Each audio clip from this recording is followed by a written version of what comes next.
What's up, everybody? It's your boy J-Rod and welcome to the channel. Today is a special day. It's actually my birthday, so I do appreciate the birthday wishes in advance. Today is Saturday, but I'm going to upload this on Sunday, so my birthday would have already passed, so I'm just already saying thank you for the birthday wishes. But yeah, guys, we're going to get straight into this video today. So today's video, we're going to be talking about top Dominican scams or top scams in Dominican Republic. That actually sounds a little bit better. But yeah, so once again, these videos are just for educational and informative purposes. It is not to try to make people not want to come here. I'm actually trying to help you because I don't want you to come to this country and then something happens and then it makes you not want to come back, you know? And I'm not trying to sound cocky, but I do wish I had a channel like this prior to me traveling to the Dominican Republic because I feel like it would have saved me a lot of money, time, and headaches. Like I said, when I do these videos, it's just to inform people, not necessarily to make the country look bad, because you already know how I feel about Dominican Republic. That's like my favorite country, up there with Brazil. So yeah, we're just gonna get straight into this video. So yes, unfortunately, when you do travel to the Dominican Republic, there are some scams and things that you do need to be aware of. And I'm just only gonna give you like the top ones or the main ones, because there are many scams, but I just feel like these are the ones that you really need to look out for the most, all right? All right, so the first scam you're gonna deal with, and you're gonna deal with this one before you even step foot out the door. All right, so before you even get outside, you're going to be dealing with this one. The taxi driver scams at the airport. So, yes, the taxi drivers are very aggressive in Dominican Republic. I remember my first time when I came to the DR and how all the taxi drivers swarmed me when I came to the front door. They was like, taxi, taxi, taxi. But you know, they will do that because they want to make their money. But if I were you, I definitely recommend you to take an Uber to get to where you got to go. You'll use the Uber app like normal. So once you get into the airport, you're connected to the free Wi-Fi. And then to take an Uber, all you got to do is go to the departures gate. There are 2 levels to the airport in Santo Domingo. So once you come through security, you're going to go up the escalator. You're going to go to the departures gate. It's like gate 1 and 2. And that's where the Ubers will pick you up. But you'll just use the app just like as if you were in the United States. As long as you're connected on the airport Wi-Fi, you'll be able to get service and you'll be able to call Uber. I highly recommend Uber, and the reason why I say this is because the airport taxi drivers, they will try to upcharge you crazy amounts. Okay, I think right now, they're trying to charge people $35 to $50, sometimes even $60, especially with how the gas prices are rising. And they don't care, even if it's a short distance. Like some of them, they're flat out $50. They don't care. And to me, I think that's a little bit outrageous if you ask me. I think $30 is a little bit outrageous in comparison to what you would pay to use Uber, okay? If you use Uber, you're only going to pay anywhere between $14 to $19. So my last airport trip in the DR was around 786 pesos. And right now the pesos are 55 to 1. So that came out roughly around 14 US dollars, okay? I honestly personally think Uber is the cheapest way to get you from the airport to wherever you gotta go. And I know some people, they might not think that's a lot of money, but I'm just trying to give people different options because, you got some people that travel and they be on a budget, and some people, they just balling. They got money to spend. Nah, me and my friends, we got money to spend. And I'm just playing, I quit.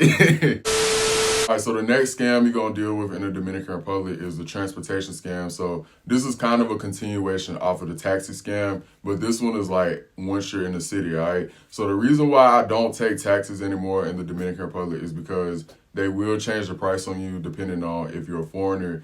And that's personally why I like taking Uber, but in certain cities, they don't have Uber. For example, Punta Cana, Uber doesn't exist. Sosua, Uber does not exist. So sometimes you will have to rely on either Moto, taxi, or your own personal car if you do rent a car in the Dominican Republic. But this is my best advice for the transportation. Always set your price before you take your trip. So I don't care if it's a Moto, if it's a taxi, you always agree on the price before y'all start the trip, because what's going to happen is, I'm not going to say it's every driver, but a lot of them, they will switch up the price once they figure out that you're a foreigner. Or if they know you're not from there, they will try to upcharge you. And sometimes, the sky's the limit, okay? People, they will go astronomical amounts, and you wouldn't really know because you don't understand the money system, which is another reason why you need to learn how to count the money. And I'm actually going to do a video about that, the currency in the Dominican Republic. But they'll just tell you a price and you just take it for what it is because that's what they're telling you. But always set the price before you take your trip, whether it's Moto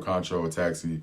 Always set the price. But this is why I say I like Uber in the Dominican Republic, because you don't actually have to deal with that. Everything is a set price. You know who your driver is. If something goes wrong, you can report them. It's safe, because a lot of people, they talk about safety too. So you know exactly where your location is. You know exactly where you're going. You see it on the GPS. So this is why I tell people the best thing to use in the DR is Uber. But, however, there is an Uber scam, and that's what we're going to be talking about for this next point.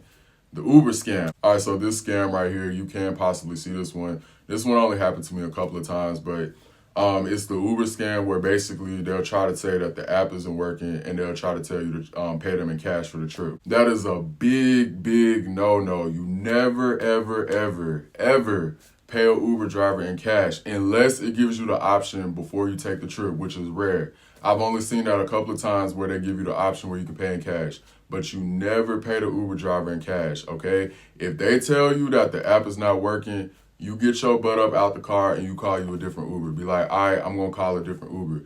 That is a scam that they try to play on people sometimes. They actually did that to me this was like when I was brand new to the country several years ago. They actually got me on this one. I was actually headed to the airport and I was in a rush because I was already late. And then the guy was saying something about like the app wasn't working. And I kind of believed him too because my cell phone didn't have service. So I thought it had something to do with my cell phone not being connected to the internet. No, that's not the truth. But anyways, long story short, we get to the airport. As soon as I get to the airport, connect to the Wi-Fi, check my account. Guess who I get a charge from? Uber. Okay, so I just paid double for the trip. So I paid in cash. And I also got charged on my card. I actually had to end up contacting Uber to make a report. And then they refunded me the money. They put a credit back on my account. But yes, that is a scam that they'll do. They'll try to say that the app isn't working. And then they'll say, can you pay for it in cash? Like I said, the only time you will ever give an Uber driver cash is if it gives you that option ahead of time. But that's kind of rare in Dominican Republic. I know some countries, they do have that option. But I don't really be seeing that one a lot. I think I've only seen that like maybe 1 or 2 times where they give you the option to pay in cash, but you never, never, never, never pay an Uber driver in cash. I don't care what they try to tell you. If they say that the app isn't working, you'll be like, all right, player, I'll call another one. You know, just get out the car. Do not pay the Uber drivers in cash. That is a scam. So the next scam you're going to deal with in the Dominican Republic are the police scams. Now, I didn't realize how common this was until I actually was an expat, and I started to see like how often this happens. But y'all, this stuff happens a lot. Now, I'm speaking more so from the capital, but even like in other cities, you know, I've seen this happen too. Even if you're on vacation for a week, it can happen to you because it happened to me on my very first night in Dominican Republic. My very, very, very first night in the DR, I got scammed by the police. Now, this was years ago, and I remember when it happened because I was like, bro, like, how am I in a situation like this on my first day in Dominican Republic? So this is why I tell you, it doesn't matter even if you're only there for a week. It can happen to anybody. But basically what happens is they pull your car over because they do a lot of security checkpoints. That's common in the Dominican Republic. You will get your car stopped. So don't freak out if you ever get pulled over by the cops in the DR. They do that a lot. Like, this happens all the time. I've been pulled over so many times in that country. I think I've been pulled over more in the DR than I have in the United States, truth be told.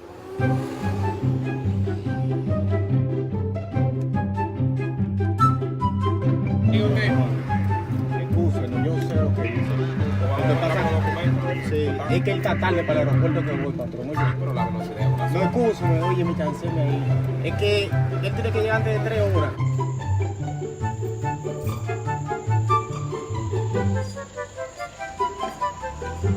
That's actually what happened to me. So that was like one of my first videos on my channel. I talked about how we were leaving the club, my first night in Dominican Republic. It was either my first or second night. Don't quote me on it. But anyways, we was leaving the club. It was late at night. The cops, they pull our Uber over. So I wasn't even driving. I was just a passenger, right? Because I'm in the back seat with my friend. And he's looking at me like, yo, like, shh, don't say anything. And so, because he didn't want them to hear my accent, you know, so he was like, shush, like, shut up, like, don't say anything. And so then the cops, they tell us to step outside the car. So I'm like, what the fuck? So they tell me to get out the car, they tell my friend to get out, and they tell the driver. We all had to stand on the sidewalk. So then they start asking us to empty our pockets. So I'm like, ah, shit. So they empty our pockets, and then they ask for our IDs. So they take our IDs, and once they see my ID, baby, they got them a gringo. They got them a gringo. So they took my ID, they saw I was from America, and that's when it was just like, it was over with. I was like, fuck. They pull my friend to the side, and they tell him, I'm like, hey, yo, basically, and this was before I was fluent in Spanish, so I could kind of get bits and pieces. So I was trying to understand a little bit, but I was still confused. I was just freaking out because I was confused for like what we did. I thought we did something wrong. So I'm just trying to figure out like what happened. But anyways, they pull my friend to the side and they basically tell him that I got to give them money and they'll let us go. And my friend was like, hey, yo, just give him the money. But he didn't explain that to me. I didn't really understand why I was giving the money. Like, my friend was like, just give him the money and we can go. So basically, by the time I got home, I realized I had been extorted by the cops. And the only reason why I knew that is because I started looking up online on Reddit and I saw what other people was talking about, that they've been extorted by the police in the Dominican Republic. Like, they got pulled over and it was the same, type of scenario. So that is common in the Dominican Republic. This happens all the time. I remember me and my ex-fiance, bro, we were leaving a grocery store. The grocery store, like, we haven't even pulled off the parking lot yet, and they pulled us over. And so then they did the same thing, just asking for the IDs, trying to ask for money and stuff. We didn't give it to them because at that point I told them that I was going to report them to the embassy. And that's what you do. So, like, if you're ever in a situation where you feel like you're about to be extorted by the police, or if it's like an injustice, then you tell them, be like, all right, like, I'm going to call the embassy. And they've been kind of cracking down on that a lot in the Dominican Republic with the police trying to extort people. Like, they're not supposed to do that. Like, they can get in a lot of trouble. So if you ever do run into a situation like that, I'm going to leave the link to the number down below. It's a 24-hour hotline. And that is the U.S. Embassy's number. You call them. And look, I get it, man. I understand that the police, they underpaid. They don't make a lot of money in the Dominican Republic. I actually got friends who are police officers in the DR. So I know they don't get paid a lot of money. But you cannot go around extorting people. Like, that is just not the way to go. That is not the way to go. You can't extort people like that. And truth be told, when you do things like that, that makes people not want to come back to your country. It leaves a bad taste in people's mouths, and they're like, man, like, I don't want to come back to the DR. Like, they out there extorting people, It actually did happen to one of my homeboys who was visiting the Dominican Republic. Like, he had a really, really terrible, traumatic situation with the police. Like, he's still shooken up to it by this day. And I would have to get permission from him first before I can share it on my channel, because I don't want to put his business out like that. Then he get pissed off at me. But, bro, like, I promise you, this was probably like the worst scenario that I personally seen involving tourists and the police. Like, that was really fucked up what they did. But, like, he had called me and I was in the middle of a nap. Like, he had called me on the phone and he was crying. He was like, yo, J-Rod, like, I need your help, bro. And, like, they had him detained. They took his passport. And I'm over in the States, and I'm trying to call the lawyers in Dominican Republic to try to, like, help him out. And then the lawyers that was already with him, they over there trying to run game on him. They trying to scam him and stuff and get over him. So, and then the U.S. Embassy was involved, bro. Like, it was just a fucking mess, bro. Like, this was the worst situation I've seen with the whole thing. And he ended up having to go to jail. And in the jail, like, the way that they treated him, it was really messed up. And for those who never been to a Dominican jail, bro, okay, it is not the same in the United States. I remember I had visited a jail with one of my friends. We went to go see his cousin for a visitation, and you don't want to go to a jail in Dominican Republic, but that's all I'm going to say. Very inhumane. I'm just going to leave it at that.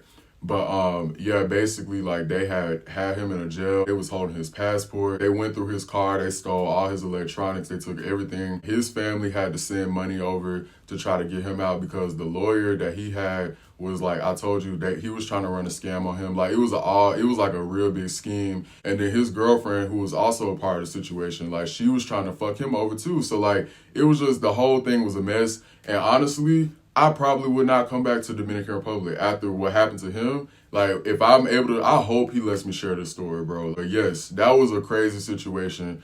But the point that I'm trying to make is, if you are ever in a situation with the injustice, or if something like that happens with you and the police, all you got to do is call the U.S. Embassy and let them know. And a lot of times they will fall back because the government, I will say this, the government in the DR, they have been cracking down on the police officers that do that. So, I'm not going to just fully blame Dominican Republic as a whole. Like, they actually are trying to get control of it. But there are some corrupt police officers that will try to do stuff like that. So, just be aware of that. U.S. Embassy. All right, so enough of that, because I'm not trying to scare y'all for coming. Y'all probably like, fuck, I ain't coming to the DR. Like, I'm not trying to do that, I promise. But I really, truly want y'all to be aware that, like, this stuff does happen. And, like, I'm telling you, like, it just pisses you off because it's like, dang, you really just be down there enjoy your vacation. You don't be expecting none of that stuff to happen. But if I could try to tell you these things to prevent it, then, I feel like I'm doing a good job. That'll make me feel good. All right, the last little scam I'm going to talk about in the DR is the vendor scam. This one is also very common. It's kind of similar to the taxi scam, where basically once they know you're not from there, they'll try to charge you more than what it actually costs. That's just a common one in Dominican Republic. And basically the best way around this is you just got to get a local that's going to tell you how much the stuff is. So you kind of just got to learn this one. And that's why I don't really get scammed anymore when it comes to this. But like when you're brand new to the country and you don't know how much things cost, they will try to upcharge you. I remember this one guy, he tried to sell me like a mango for like 100 pesos. Mangoes are like 10 pesos, you know? So it's like, do you know how many mangoes you can get for 100 pesos?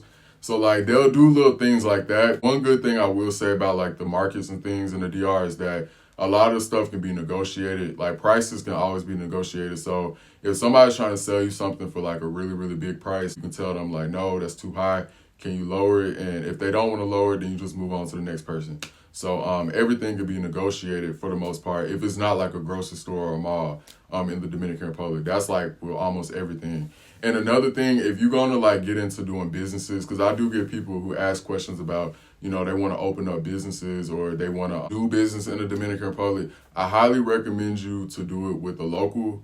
Like, do not try to do this stuff alone because you will get effed over. Like, I'm just going to be completely honest. I'm not gonna say you will get effed over. That's kind of generalizing. Let me say this: there is a possibility you can get effed over. You don't know how the country works, so you need to have somebody who's actually from the country to assist you, a trustworthy person. But yeah, those are like the top scams. Oh, if you want to rent a car, all right, this one. If you want to rent a car, don't rent from the airport because like it'll list it as like $59 a day. But once you add the insurance fee, because they're gonna be like, oh, you need to get the insurance. Then they're going to try to add, they're going to be like, well, you need the car with the Wi-Fi because you can't be driving around the city without Wi-Fi. So once you add all of that, it's going to be almost up to $100 a day, which is a lot to be renting a car. So if you want to rent a car in Dominican Republic, I recommend you go locally into the city to rent it. And they can actually drop the car off to your house or it'll be someone to pick you up and take you to go get the car. And the prices in the city, they be like around $40 a day. So, and you do all the paperwork in there, like when they drop the car off to your house. So that's it for the people who want to like get a car. But yeah, those are the top scams in Dominican Republic. I hope that this helps anybody. Once again, not trying to make Dominican Republic look bad. I just want people to enjoy their vacation. I want them to come back. Like, wouldn't you want me to help people want to come back? I would hate for something to happen and then people be like, I'm never coming back to this country again. I mean, scams are going to happen. Everybody's going to get scammed at least one time on a trip. But, you know, if I can help bring awareness to certain scams, maybe it will help you, maybe it won't. You don't got to take my advice. This is just, hey, who am I? I'm just a gringo. I don't know what the fuck I'm talking about. But anyways, don't forget to like, subscribe. Catch you in the next video. All right, peace.